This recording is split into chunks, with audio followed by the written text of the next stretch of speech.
This is Sam Shepard with Velasta, and hopefully this is going to be a weekly series of answering some of the questions that are coming in. We're now in all 50 states and 22 countries around the world, and as you can imagine, it has sparked a lot of interest and a lot of questions.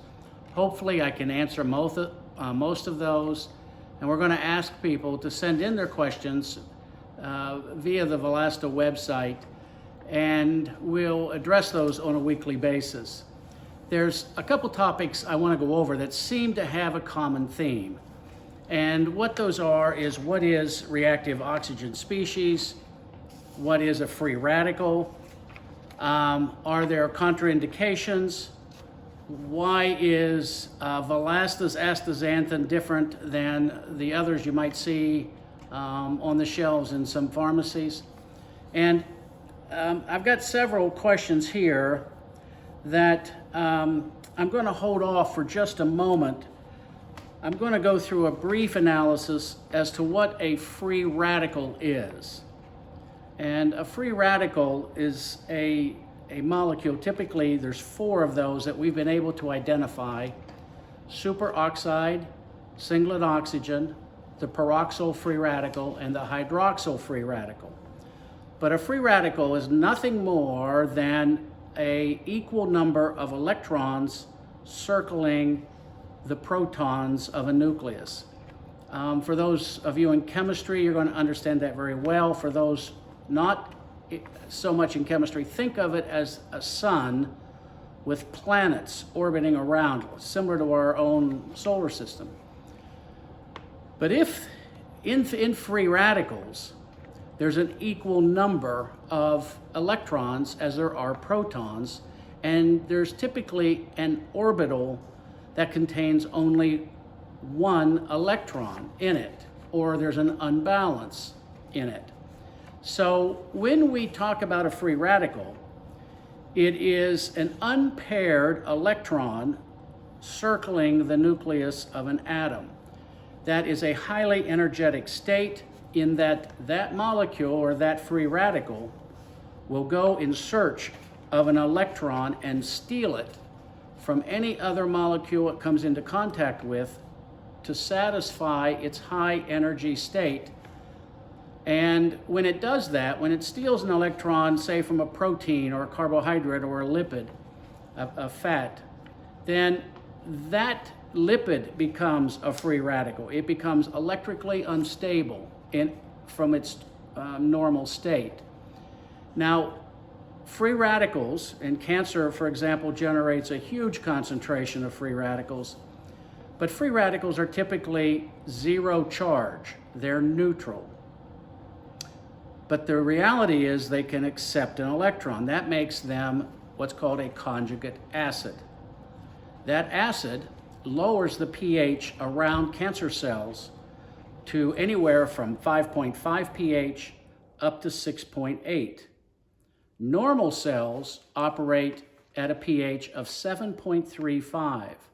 That is alkaline. But cancer cells, which are all anaerobic, by the way, they operate in an acidic environment. Now, that acidic environment is extremely negative on normal cells that are around that tumor cell, in that acid will destroy those normal cells. And in the destruction of those normal cells, the cancer cell creates space for its growth. Cancer cells live primarily or entirely off of sugar. And when I say sugar, I mean primarily glucose type of sugar.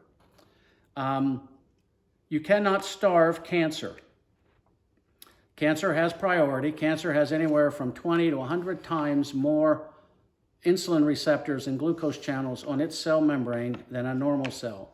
So even if you stopped eating sugar, your liver would produce sugar through glycolysis in the liver. And when it does that, and that glucose enters the bloodstream, it's just a game of probability. The cancer cell has so many more sites to catch that sugar than normal cells. So typically what happens, The cancer has priority over that sugar. And in so doing, it depletes the sugar in the bloodstream, which means no sugar gets into the normal cells. The normal cells start to starve, they die, and that's why we lose weight. One of the reasons we lose weight when we have cancer, because the normal cells are dying from starvation. The cancer cells are all fat, dumb, and happy. So how does Velasta work differently? Velasta has two mechanisms of kill. The first mechanism is on the PD-L1 that is stuck out, similar to a spike on a COVID virus, but it's a protein called a programmed death ligand 1 that the cancer cell will project outside of its cell membrane. In some breast cancers, for example, you've heard of HER2 positive.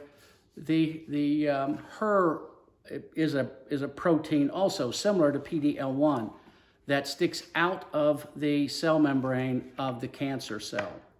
These are typically what's called tyrosine projections.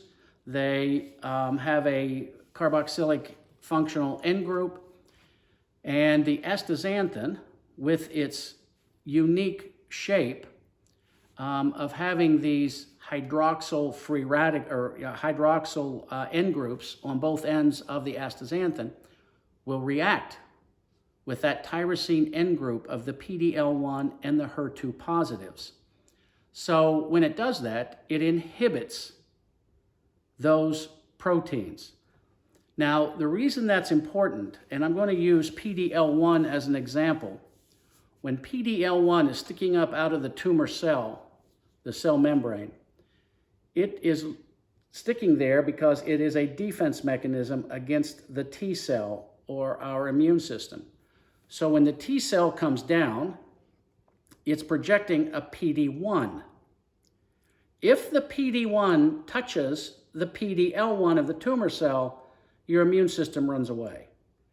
Dr. Allison at MD Anderson was awarded the Nobel Peace Prize on this discovery.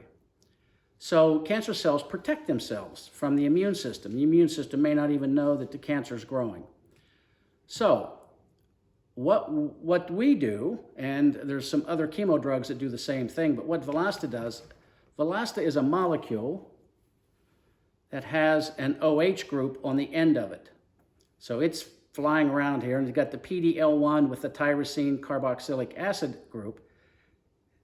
The astaxanthin reacts with that and sticks to it.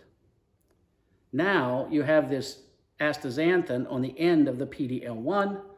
So now when the T cell comes down, it can't get to the PD-L1, and it kills the cancer cell in less than 4 seconds. That's one mechanism of kill. But what we found for those cancers that don't express PD-L1 or HER2 or CTLA4,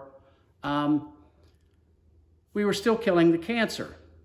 So when we begin to look at the mechanism of that, because what separates Velasta from other astaxanthins, and this is what our patent is based on, we attach a sugar molecule to the astaxanthin. That sugar molecule is called glucose. Now, in other organic chemistry projects, this is called a Trojan horse. So what happens is when the cancer cell sees that glucose, which it needs for energy, cancer does not live off of oxygen. Oxygen is technically a poison to cancer cells. But when it sees that glucose, it pulls it in. It pulls it through the glucose channels inside the cancer cell. Once inside the cancer cell, the cancer cleaves this bond, and the glucose is used for energy for the cancer cell. Now the astaxanthin is free-floating inside the cancer cell. The astaxanthin uniquely has what's called conjugated bonds, a high concentration of free electrons, donatable electrons. So anytime that a free radical, like the hydroxyl free radical, which is generated, by the way, by the cancer cells in very large concentrations. When that hydroxyl free radical having a zero charge picks an electron off of that astaxanthin, it becomes a hydroxyl ion, an OH minus 1. That shoots the pH inside the cancer cell up over 10, killing the cancer in seconds. It's like putting lime on a dead body. It's that high alkalinity caused by the capture of an electron by the hydroxyl free radical. That is the second method of kill for cancer. Ideally, if it's PD-L1, those are the very aggressive cancers. HER2 positives are very aggressive cancers. Those are taken out pretty quickly. Some of the late stage cancers are a little more difficult. Pancreatic is one that's really unique because it has a tendency to build an extracellular matrix around the tumor. And it's very hard to get chemo or even the astaxanthin molecule into the tumor cell for it to work. So those cancers are pretty tough. The other advantage is astaxanthin also crosses the blood-brain barrier. So on brain cancers, glioblastoma, for example, it crosses over. Glioblastoma appears to be PD-L1, but it really doesn't make any difference. The glioblastoma absorbs the astaxanthin and kills the glioblastoma very, very quickly. The problem with brain cancers is the inflammatory response. So when the tumor dies in the brain, there's an inflammatory response. The macrophages, the microglia, the astrocytes in the brain have to clean up all of the dead bodies that are in the brain. This causes an inflammatory response through an interleukin 6 response, and it can cause some fluid buildup in the brain, some cranial pressure that has to be relieved. But if you can survive the fluid buildup from cleaning up the dead bodies and the scar tissue that's left, then your cancer is probably not going to be there anymore. The other parts that we want to get into is in the contraindications section had several questions regarding it as to how does Velasta interfere with primarily hormone-related drugs. The best analogy I can do is let me start with type 2 diabetes. Type 2 diabetics are usually on metformin or taking insulin. When they begin taking Velasta, they begin to see their blood sugars at the same metformin and insulin dose. They begin to see their blood sugars drop. And they can drop fairly quickly in 2 weeks or so. When that happens, the biggest fear with type 2 diabetics is they're going to have low blood sugars. And that can be a problem. So what we ask them is that they monitor their blood sugar levels 30 minutes before they eat lunch and set that as the baseline. If that number keeps getting lower and lower as you go on Velasta, you have to reduce your metformin or your insulin injections to account for the fact that you're becoming normal. Your pancreas is no longer suffering from insulin resistance, and the insulin protein itself is now becoming functional, and you're going to start reducing your amount of your medication. With hormone treatments, we see somewhat of the same thing. We have people who say, oh my golly, my calcium levels are dropping, or my hormone levels, my thyroid numbers are dropping. That's because they're on medication and they're now becoming normal. So you have to sort of reduce your medications. So you need to talk to your doctor and make sure that you're all on the same page with this so that you can monitor this. Let's take warfarin and heparin, for example, and blood thinners.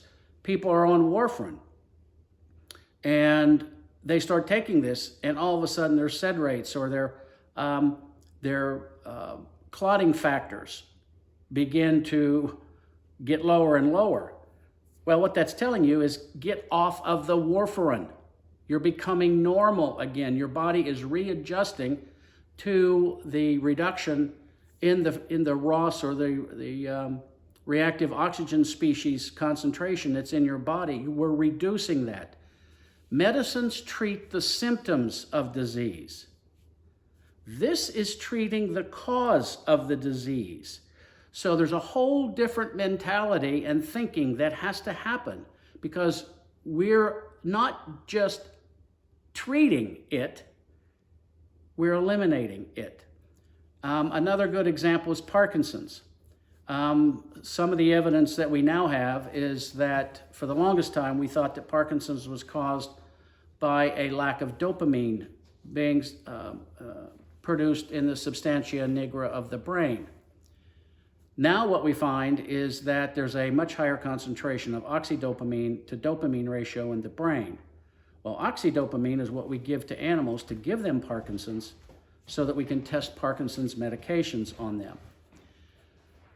It should not be in the brain, but in Parkinson's and some other PSP, for example, we see these molecules called oxydopamines.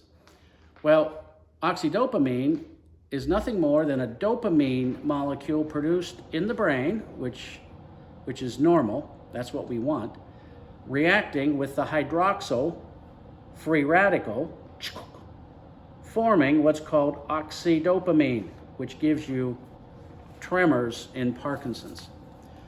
When we have several clients right now whose tremors that range from 200 tremors per minute all the way up to 800 tremors per minute went away.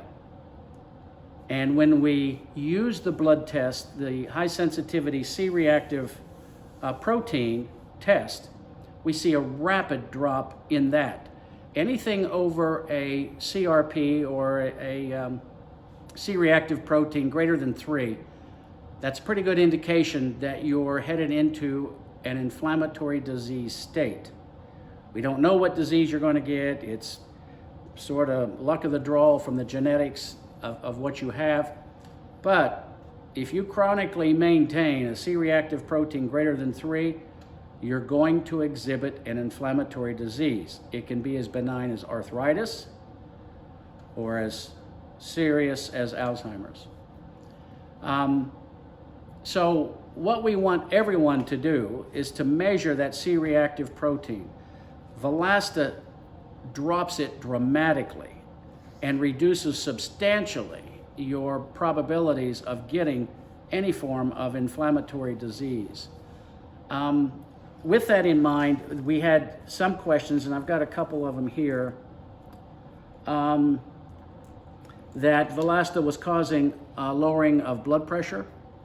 A lot of that is because you're becoming normal. I don't know whether you had high blood pressure or whether you were on blood pressure medications, but if all of a sudden your blood pressure begins to normalize and you're taking blood pressure medications, yes, you're going to drop out the bottom with your blood pressure. The other issues are we want to look at the possibilities of improved organ function, primarily the kidneys. Once the inflammatory response in the kidneys is reduced, your ability to manage and maintain your electrolyte balance through your what's called a glomerulus, but to manage your sodium and potassium balances might be slightly offset. And so you do want to watch that. If your blood pressure drops dramatically, that means you're probably urinating a little more. Your kidneys are a lot more efficient at removing sodium from your bloodstream. And I really don't like recommending this, but you can increase your sodium content to get your blood pressure back up again.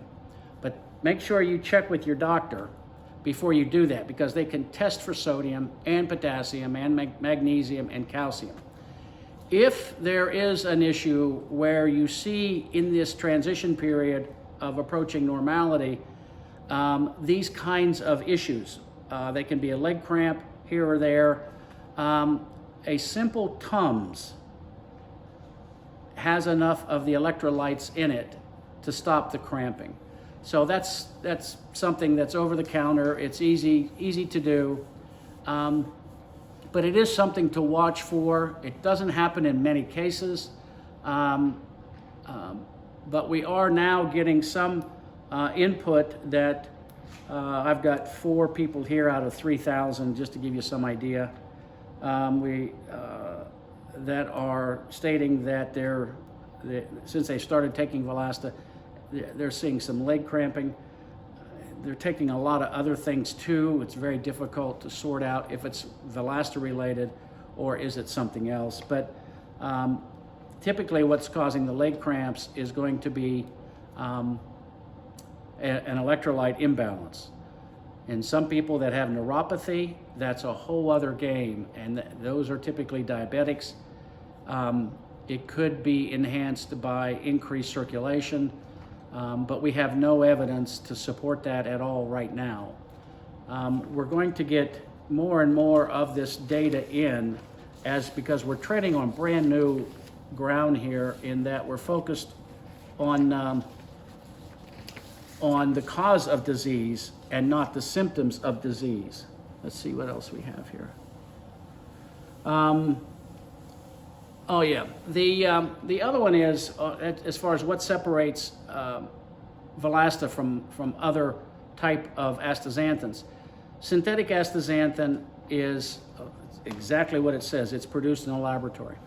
Anytime we do create an antibiotic, a drug, we make both. It's called chirality. We make both a left-handed and a right-handed molecule in equal amounts. Even though they have same number of fingers, same number of chemical endpoints, they're not the same. I can't overlay one on top of the other. They're mere images of each other. Now, thalidomide, back in the 50s and 60s, is a classic example, and that's how we were able to uncover the effects of chirality. Thalidomide we produced in the laboratory to stop morning sickness in pregnant women. So when we gave thalidomide to those women, the morning sickness went away, but severe birth defects in the babies. No arms, no legs, torsos only. It was terrible. So when we went in to look at what thalidomide was doing, the left-handed molecule is the one that is biological active. It's one that's produced by all living animals. That's why we have to eat living things, because we get proteins, carbohydrates, and lipids that are left-handed. These are the molecules that we can only use to produce our own proteins, lipids, and carbohydrates. The right-hand molecule typically cannot be assimilated. For example, if I'm growing a molecule in this direction, and basically it's the same thing, so it's tail to head, tail to head, tail to head. I can grow the chain. But if all of a sudden I have a right-handed molecule that comes in, it terminates it. So the arms on these babies would no longer grow. It would terminate the development of that arm or leg. And we do have actual cases where human beings exhibit a right-handed protein structure. Their heart's on the other side, their kidneys are reversed. So that is chirality. Now, Velasta only comes from living things. It comes from an algae called Haematococcus pluvialis. It only produces that molecule, the left-handed molecule. So we targeted that because it had no side effects. All side effects, typically in drugs, synthetic drugs, comes from the right-hand molecule. It is not economically viable to separate the left-handed molecule from the right-handed molecule when we, in synthetic antibiotics, hormones, insulin, for example, you can't eliminate this economically. So they just include it. And they say, okay, we're going to give you this. This one's going to help solve your problems, treat your symptoms. This one's going to give you liver damage. But we'll deal with the liver damage with another prescription. That is current state of medicine. What we do when we do natural supplements is that we only focus on the most bioactive part of a specific molecule, the left-handed molecule, because that's what comes from living things. Astaxanthin is that. So synthetic astaxanthin, 50% of that molecule is useless from a therapeutic point of view. In natural astaxanthin, it's 100% is therapeutic. So if we try to use the right-hand molecule, not only is uneconomical, you can get into side effect issues. Some of the astaxanthins that are currently available in pharmacies, be very, very careful. They may be synthetic, and the synthetic ones are not going to have the activity of Velasta, and may actually impart pretty severe side effects from it. Primarily, there is a, I'm not sure if the synthetic molecules are actually being provided in the drugstores, but they are being provided to pinken up salmon. Farm-raised salmon gets its pink color from the introduction of right-handed synthetic astaxanthin. Now, like any other food product, you always have to watch for allergic reactions. Everyone behaves differently. Some people can eat garlic, other people can't. Some people are susceptible to the iodine in shellfish, other people aren't. Now with Velasta, it is not, or does not contain any iodine. And that's what causes typically the reaction, the allergic reaction in shellfish. It's not that the shellfish contains large quantities of iodine. The problem is that when ships go offshore, they're out there for 3 or 4 days. They put iodine in the coolers to keep bacteria growth down. So when the shrimp comes in, the external parts of the shell and even adsorbed into the shellfish themselves are very high concentrations of iodine. So it's not the shellfish that cause it. Velasta has no iodine in it that we can find. It does not come from shellfish. It comes from a plant. Hematococcus pluvialis is a plant. It operates off of photosynthesis. So there is no iodine. There's nothing that would cause anyone that we can see that would have a shellfish iodine reaction to have a reaction to this. Let me see, there's some other questions that have come in. So, one of the other parts, one of the other questions we have here is that when people take the oil and the capsules, they get some stomach ache or gastrointestinal issues. Let me go through what is in the Velasta. The Velasta is made up of glucosidic astaxanthin plus olive oil. So olive oil can have the same tendency to cause gastrointestinal if it's taken on an empty stomach. That's why we recommend that people who are taking the oil should take it with food. And that way, then you don't get that immediate, you don't want to take a teaspoon or a tablespoon of olive oil. We dip it in bread. We always do something with it. But since this astaxanthin is highly soluble in oils, and olive oil is a a biocide, which means that it keeps bacteria or pathogens from growing. So the Velasta has a shelf life of years, as long as it's in the oil state.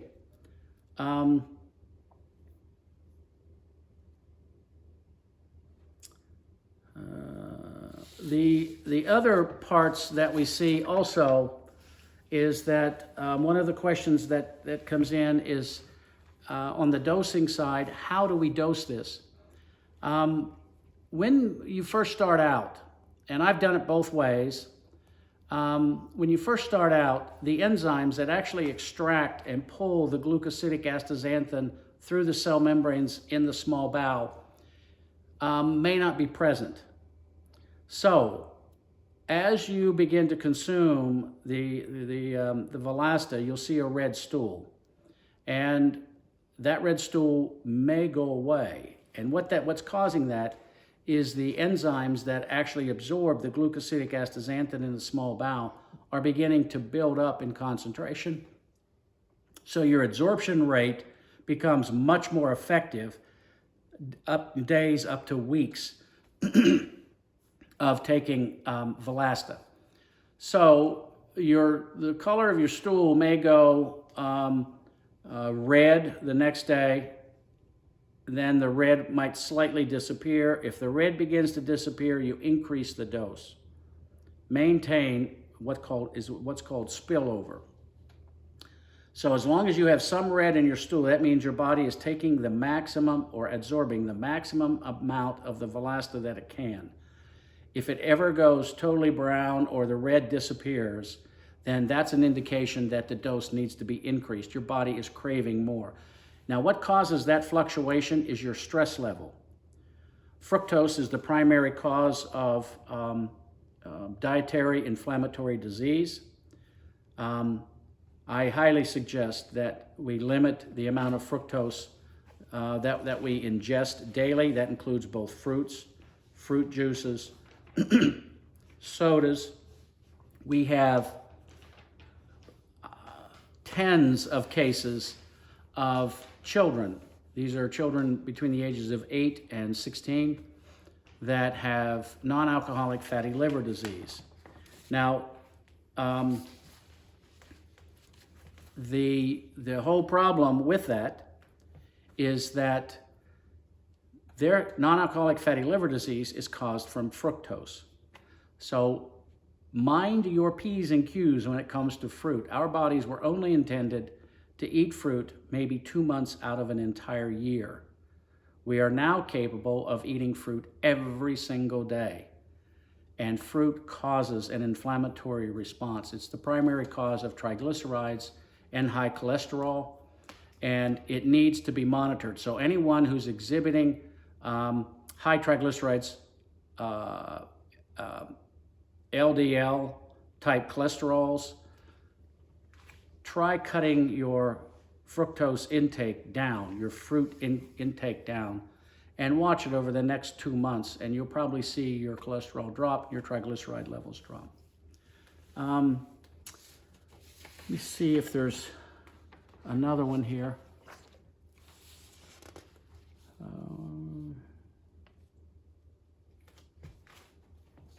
I think I covered that one where you cannot starve cancer.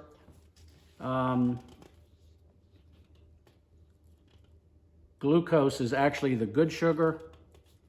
Fructose is the bad sugar. Glucose, or table sugar, for example, is 50% glucose, 50% fructose. Honey is the same way.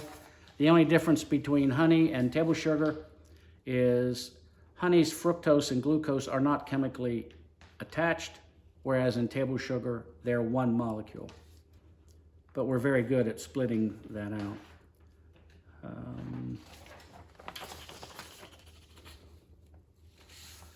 Okay.